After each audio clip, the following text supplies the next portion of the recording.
Hombre, aproximadamente hay entre 11 y 14 ictus al día en toda la región, ¿no? Con lo cual, claro, tendríamos que conseguir poder tratar a toda esa gente, ¿no? Tenemos unos sistemas de software basados en inteligencia artificial, en los cuales te pueden decir exactamente qué vaso es el que está ocluido el cerebro, que esa información ya la tenemos, pero el software la llevaría también añadida, y sobre todo lo que añade a lo que tenemos es que te puede decir cuánto es el volumen del tejido que todavía podría ser salvable.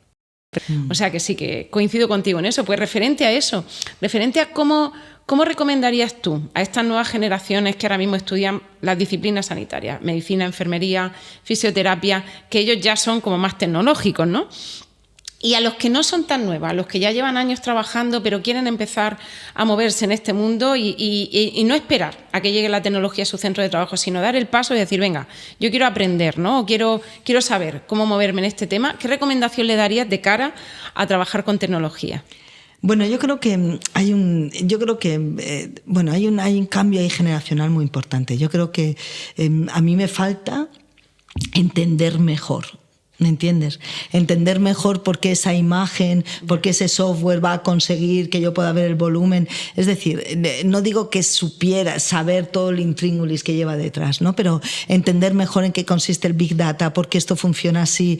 Y yo creo que esa nueva generación probablemente que entienda mejor lo que está detrás de eso, desde el punto de vista, aunque sea filosófico, es entender mejor por qué llegas a eso, porque al final llega el software que tienes tú en la mano y te acaba diciendo, tiene un volumen del 80% y tú de 80 mililitros, y tú sabes que eso lo ha hecho porque ha comparado un montón de cerebros diferentes y esos datos los ha mezclado y los ha unido, entonces al final, etcétera. Yo creo que todo eso, entender mejor lo que está debajo, te hace tener más soltura y seguridad y tranquilidad a la hora de utilizar las herramientas. Y es probable que mi generación ya no tengamos tiempo de aprender todo eso, ¿no? Porque es un lenguaje diferente, ¿no? Que te cuesta aprender. En el aprendizaje humano, ¿no? Hay una cosa muy importante que es lo nuevo.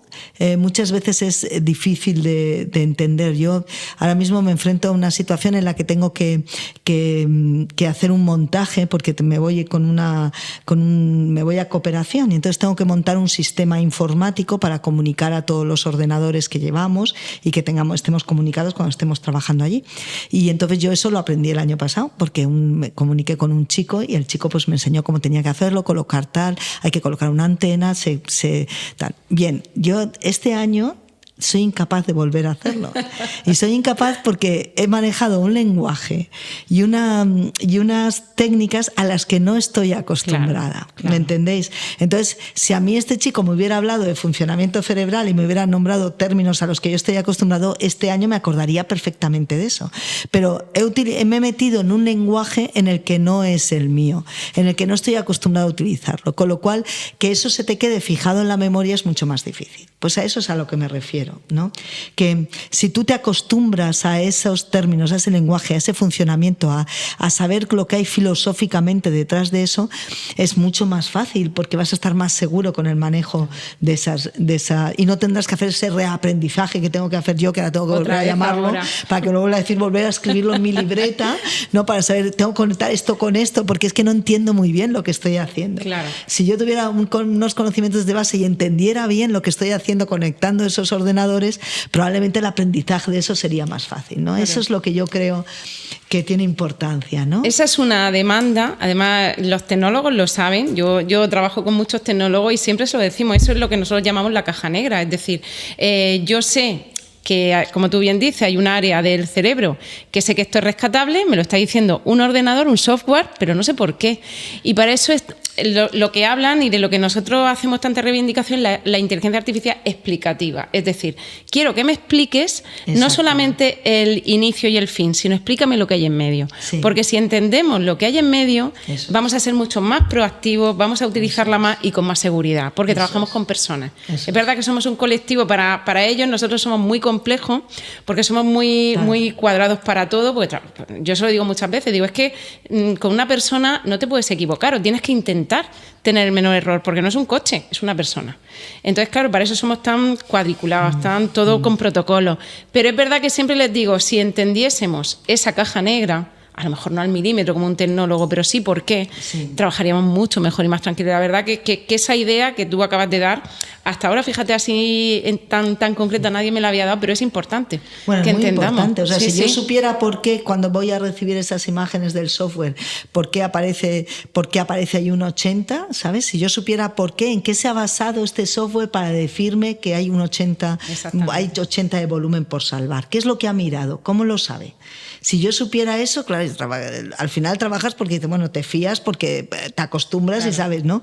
Pero si tú supieras eso, claro, estás teniendo un conocimiento más profundo de lo que estás haciendo. Exactamente. Y el conocimiento, cuanto más profundo es, desde el punto de vista cerebral, mejor se impacta en la memoria. ¿Entiendes? Si tú sabes lo que estás haciendo y lo que estás mirando, es probable que eso sea más indeleble en la memoria que no un conocimiento que tienes ahí como más superficial. Como tú ahora, ¿no? Que tienes que otra vez volver a aprender. Claro, por eso. Llamar al chico para que te lo vuelva a explicar. Por eso esos hubs que yo te digo, esos espacios donde cuando tú estás todos los días trabajando con tecnólogos, todos los días y te van explicando, y esto es así por esto, se trabaja mucho mejor porque estás con ellos todos los días, pero para eso, claro, hay que invertir en recursos, hay que poner ahí ese equipo. Y sobre todo en conocimiento, ¿no? Darle valor a ese conocimiento. Totalmente. Entonces, todas estas generaciones nuevas deberían saber eso. Exactamente. ¿No? Porque ¿cómo funciona el Big Data? ¿Por qué es tan importante el Big Data? ¿De dónde saca esos datos? ¿Qué estamos haciendo? ¿No? ¿Qué información nos está dando? ¿No? ¿Cómo funciona el chat GPT? Porque el chat GPT nos da información, ¿no? El hacerte esa pregunta y tener ese conocimiento te va a hacer utilizar la herramienta mucho mejor, obviamente, y luego estar más seguro, ¿no? A la hora de lo que tú dices, estamos trabajando con personas, ¿no? Y esa seguridad es fundamental. Entonces yo creo que eso a mi generación se nos ha quedado ya, yo creo que un poco perdido porque es difícil, ¿no? Yo tendré que volver a llamar al chico para que me vuelva a explicar qué conexiones tengo que hacer y por qué. Pero yo creo que en otras generaciones, porque eso lo notas, porque si va alguien joven a tu lado te dicen, no, Ana, no, esto es que había que conectarlo esto con esto, ¿por qué? Porque resulta que se conecta, entonces, claro, ¿no? Están habituados. Claro, pero bueno, que sí que es verdad que es una demanda que hay del profesional sanitario, de todo el colectivo de salud hacia los tecnólogos, que por favor nos expliquen por qué ocurren esas cosas. Entonces, yo creo que vamos a trabajar mucho mejor. Claro. Y bueno, Ana, me encanta escucharte, estoy aprendiendo muchísimo, pero tenemos que terminar y no quería finalizar el podcast sin hacerte esta pregunta. Sabemos que ahora mismo esta cuarta revolución industrial va muy rápida. Como tú bien dices, hay cosas que a veces tenemos que conocer varias veces porque se nos olvida, porque todo va a una velocidad. Y el futuro, antes sabes que hablábamos de aquí a 10 años, ahora no, ahora tenemos que hablar de aquí a 1 año, 3, 5 años como mucho, ¿no? ¿Cómo ves tú, desde tu profesión, desde tu puesto de trabajo, desde tu experiencia, el futuro? Ahora mismo en la aplicación de tecnologías y salud, ¿qué crees que va a ocurrir? ¿O qué crees tú, sobre todo en tu campo, ¿no? En el campo de la neurología y en el campo del teleictus o de los proyectos, ¿no?, relacionados con esa enfermedad, ¿qué crees que puede ocurrir? Bueno, claro, en el campo mío es muy fácil. En el campo de lo que es la enfermedad cerebrovascular, o sea, esto en 3 o 4 años es como si tú estuvieras dirigiendo el tráfico. Es decir, imagínate que tú estás en La Risaca o en Cartagena, tienes acceso a una telemedicina con los 9 hospitales de la región, a las 9 áreas, y además puedes tener incluso acceso a algún sistema informático, a un sistema de comunicación de tecnología con las personas que están en la ambulancia, ¿vale? Que también eso sería importante. Y además de eso tienes una imagen que te está diciendo exactamente si el enfermo tiene o no una oclusión, si es un gran vaso, lo cual te está dando y cuánto tejido queda por salvar, con lo cual te está dando mucha información sobre qué candidatos y qué tipos de tratamientos son los que tienes que utilizar. Entonces estarías un día trabajando en La Risaca en una guardia de 24 horas y tendrías acceso a esos 11 o 14 códigos ictus que hay al día en nuestra región y podrías decidir qué hay que hacer con esas 14 personas. Es decir, quién tiene un ictus pequeño que puede ser atendido en su hospital, quién necesita que ese ictus vaya a ser tratado y tenga que ir a Cartagena o a La Risaca, etcétera. Una especie como de distribución, ¿sabes?, del tráfico de los ictus que están pasando. Eso entre la telemedicina, la imagen y alguna herramienta más de comunicación a través de la tecnología con las ambulancias, eso lo podríamos conseguir.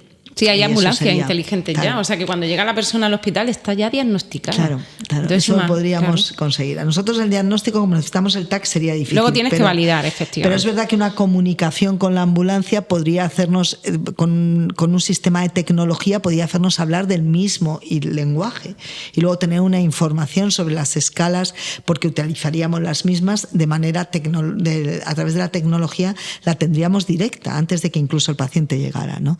Todo eso nos haría ganar tiempo, sí. Que no se nos escapara ningún paciente y que cada uno, el sistema sería muy eficiente porque cada uno iría al recurso que necesita, ¿no? Porque los sitios son muy variables, no todos son iguales. Si algunos necesitan ir a un hospital grande, otros no. Entonces, esto nos haría que, de alguna manera, sería un sistema con equidad de toda la región y lo conseguiríamos gracias a la tecnología, ¿no? Es así como lo veo. Esa medicina, ¿no? Sí. De precisión que decimos, eso, ¿no? Esa atención, dar esa atención personalizada, pero con los recursos que hacen falta. O sea que sí que ves, ¿no? Ese futuro y sí que ves bueno, que la es tecnología... que lo veo en 4 o 5 años. Vamos, claro, no creo que tarde rápido. Mucho más. Pues fenomenal.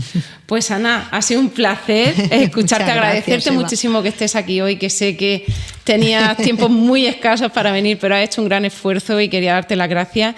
Y ha sido un placer escucharte. Seguro que nuestros oyentes también han disfrutado muchísimo, han aprendido mucho. Yo creo que ha quedado clarísimo ya lo que es este programa, este proyecto de Teleictus, telemedicina aplicable a cualquier patología, a cualquier sistema que pueda mejorar, ¿no? La calidad de vida del paciente, pero en este caso uno de los problemas más importantes que hay de salud actualmente y que estáis haciendo un trabajo extraordinario. Así que muchísimas gracias, Ana, por estar aquí. Muchísimas gracias a ti, Eva, por darme la oportunidad de venir y explicar todo esto y que, bueno, que la gente tenga más conocimiento, porque el conocimiento es el poder y al final tú puedes controlar mejor lo que te está pasando y lo que tienes que hacer, ¿no? Muchas gracias. Fenomenal. Eva. A ti siempre, Ana, y buen viaje. Gracias.